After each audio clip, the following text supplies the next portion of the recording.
Bonjour à tous, Shaman Joe. Alors aujourd'hui nous allons parler Feng Shui, l'étude du vent et de l'eau. Alors vous voyez, ici, c'est un terrain. Vous avez le pavillon, la maison. On va parler des 5 animaux mythiques. Nous allons commencer d'abord par le phénix, à côté du serpent, à la droite. Alors le phénix, c'est la vue dégagée. C'est-à-dire que quand vous avez votre maison et votre terrain, vous devez voir une belle perspective d'avenir. Parce que le phénix, il représente l'avenir en Feng Shui. Alors si vous avez un mur de 30 mètres devant votre maison, vous bloquez votre phénix. Donc tous vos projets vont être bloqués. Pourquoi ?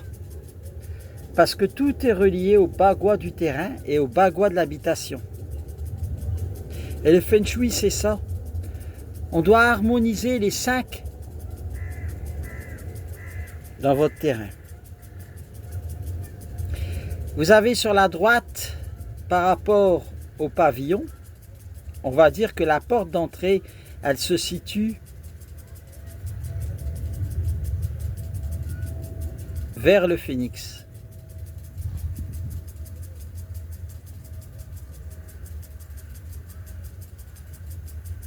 Vous avez l'énergie du tigre. L'énergie du tigre, c'est une énergie très rapide, beaucoup plus basse.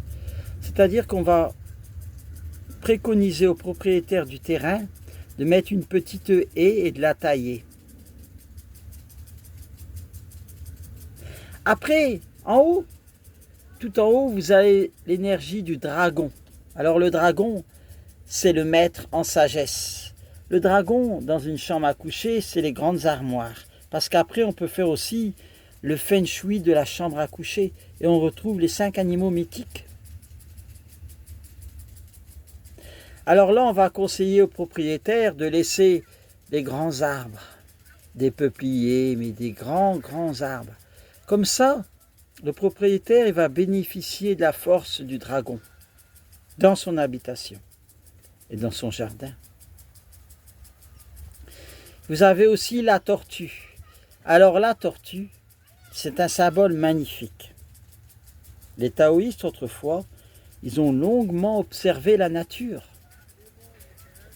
Ils ont tout retransmis dans des parchemins. Ils ont tiré des conclusions. Alors vous voyez, la tortue, elle est derrière le pavillon.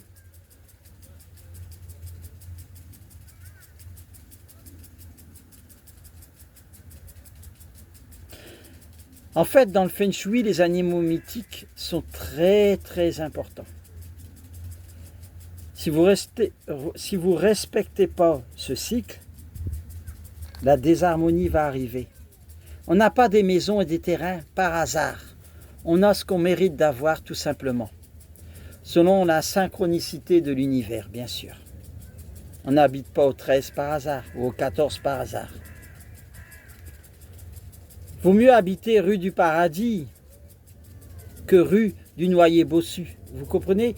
Même l'habitation, le nom de la rue, c'est très important. Parce que ça va déterminer le Ming, le destin. Là, je m'adresse plus aux gens qui désirent avoir une expertise en Feng Shui.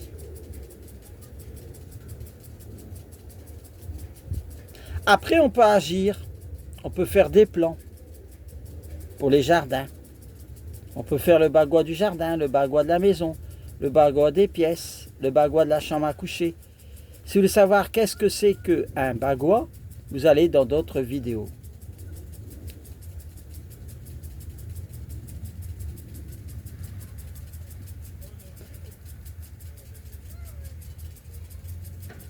Il faut savoir que le Feng Shui est né en Inde. Autrefois, il portait un autre nom. Voilà, on ne va pas faire trop long. 4,55, c'est parfait. C'était Shaman Joe. À plus tard pour de nouvelles aventures.